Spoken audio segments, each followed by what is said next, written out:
Morning friends, কেমন আছো সবাই? আজকে সকালে রান্না শুরু করে দিয়েছি। ভাত বসে গেছে, শাক ভাজা হচ্ছে, এদিকে চিংড়ি মাছ আর ডাঁটা আলু বেগুনের তরকারি। তোমরা কে কী রান্না করছো জানাবে। চিংড়ি মাছের ঝোল রেডি, শাক ভাজাও কমপ্লিট। একটু আমের চাটনি করে নিলাম। গরমের দিনে আমের চাটনি খেতে বেশ লাগে। শুভ দুপুর বন্ধুরা, লাঞ্চ থালি রেডি।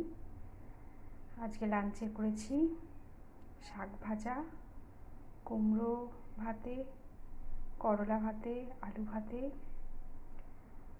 আমের চাটনি, কুমড়ো ফুল আর মসুর ডালের বড়া, আর এদিকে চিংড়ি মাছ সবজি দিয়ে ঝোল। লাঞ্চ করে নিই। সকলে সুস্থ থাকবে, ভালো থাকবে।